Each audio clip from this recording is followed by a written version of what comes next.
शौनक जी बोले, हे महाभाग सूत जी, आप सर्वज्ञ हैं। हे महामते, आपके कृपा प्रसाद से मैं बारंबार कृतार्थ हुआ। इस इतिहास को सुनकर मेरा मन अत्यंत आनंद में निमग्न हो रहा है। अतः अब भगवान शिव में प्रेम बढ़ाने वाली शिव संबंधनी दूसरी कथाओं को भी कहिए। अमृत पीने वालों को लोक में कहीं मुक्ति नहीं प्राप्त होती, किंतु भगवान शंकर के कथा अमृत का पान तो प्रत्यक्ष ही मुक्ति देने वाला है।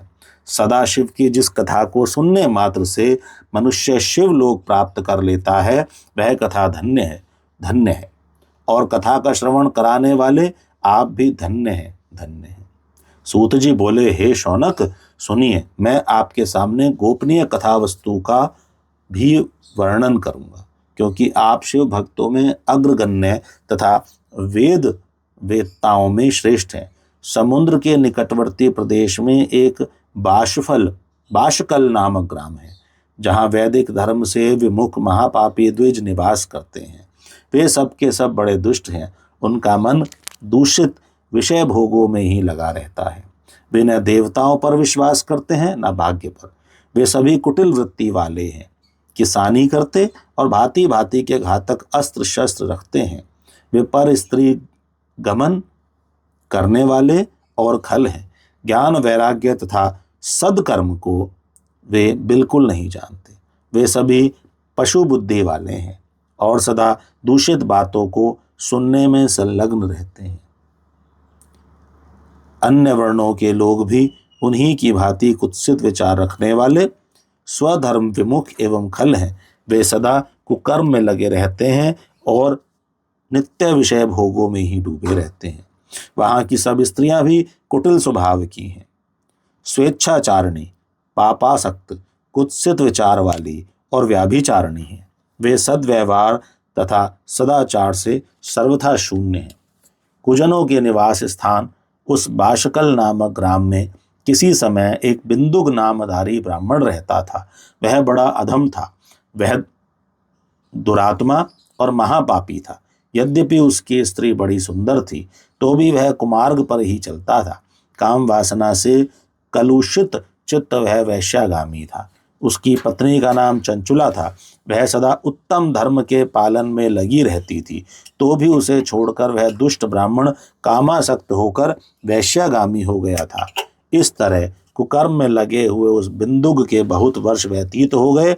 उसकी स्त्री चंचुला काम से पीड़ित होने पर भी स्वधर्म नाश के भय से क्लेश सहकर भी दीर्घ काल तक धर्म से भ्रष्ट नहीं हुई, परंतु दुराचारी पति के आचरण से प्रभावित होने के कारण काम पीड़ित हो आगे चलकर वह स्त्री भी दुराचारणी हो गई।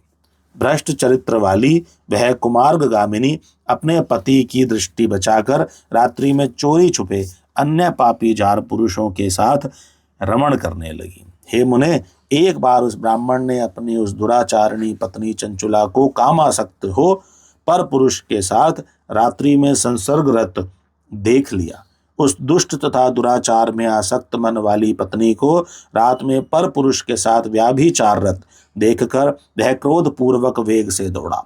उस दुष्ट बिंदुक को घर में आया जानकर वह कपटी व्याभिचारी तेजी से भाग गया।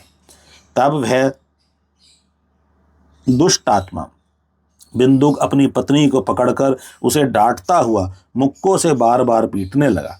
वह व्याभिचारिणी दुष्टा नारी चंचुला पीटी जाने पर कुपित होकर निर्भयता पूर्वक अपने दुष्ट पति बिंदुक से कहने लगी, मुझ पति परायण युवती पत्नी को छोड़कर आप कुबुद्धिवश प्रतिदिन वैश्या के साथ इच्छानुसार रमण करते हैं। आप ही बताएं कि रूपवती तथा कामासक्त चित्त वाली मुझ युवती की पति संसर्ग के बिना क्या गति होती होगी। मैं अत्यंत सुंदर हूँ तथा नवयौवन से उन्मत्त हूँ। आपके संसर्ग के बिना व्यथित चित्त वाली मैं कामजन्य दुख को कैसे सह सकती हूँ। सूत जी बोले, उस स्त्री के इस प्रकार कहने पर वह मूढ़ बुद्धि मूर्ख ब्राह्मणाधम स्वधर्म विमुख दुष्ट पापी बिंदुक कहने लगा, काम से व्याकुल चित्त होकर तुमने यह सत्य ही कहा है। हे प्रिय, तुम भय त्याग दो और मैं जो तुमसे हित की बात कहता हूं उसे सुनो। तुम निर्भय होकर नित्य पर पुरुषों के साथ संसर्ग करो, उन्हें संतुष्ट करके उनसे धन खींचो।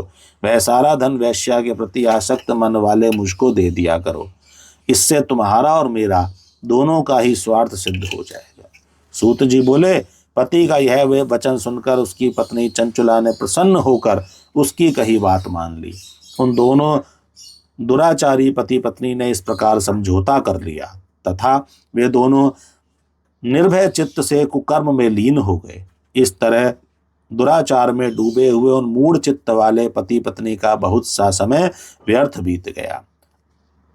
तदनंतर शूद्र जातियां वैश्या का पति बना हुआ वह दूषित बुद्धि वाला दुष्ट ब्राह्मण बिंदुक समयानुसार मृत्यु को प्राप्त हो नरक में जा पड़ा।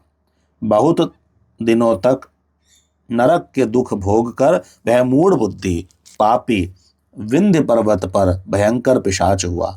इधर उस दुराचारी पति बिंदुक के मर जाने पर वह मूढ़ हृदया चंचुला बहुत समय तक पुत्रों के साथ अपने घर में ही रही।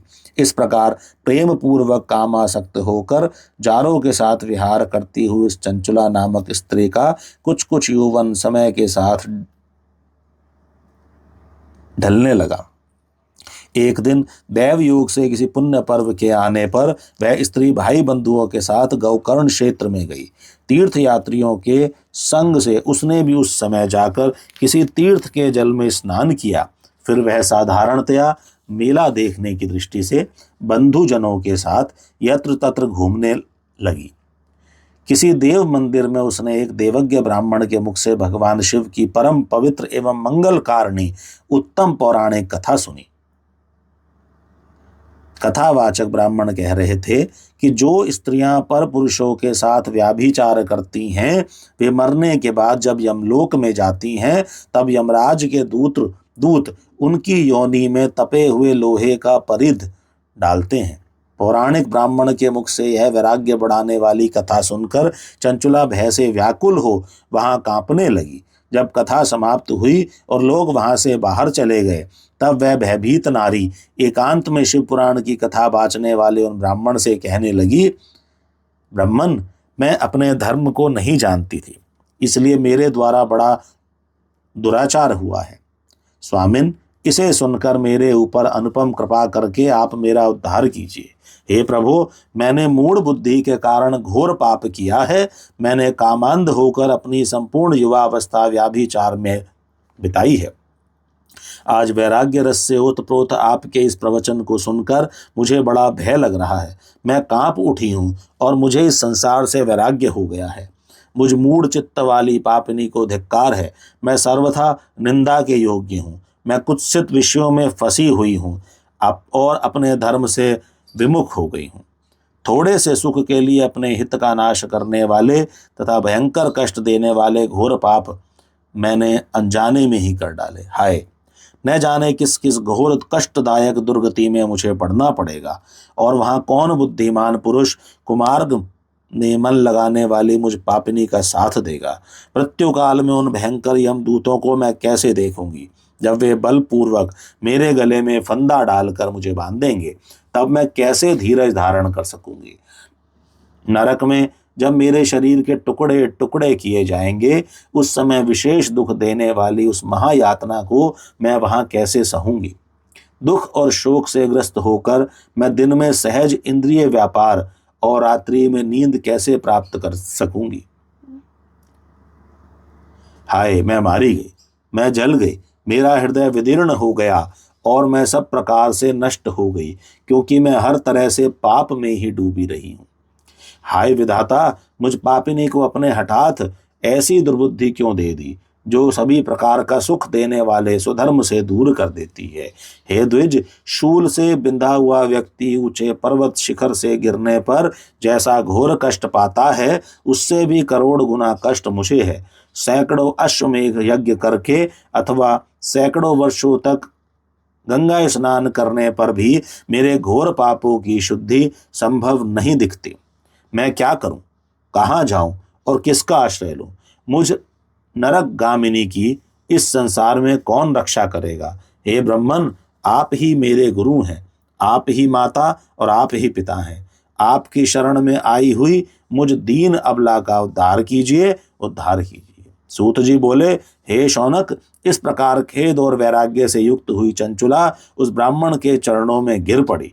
तब उन बुद्धिमान ब्राह्मण ने कृपा पूर्वक उसे उठाकर इस प्रकार कहा।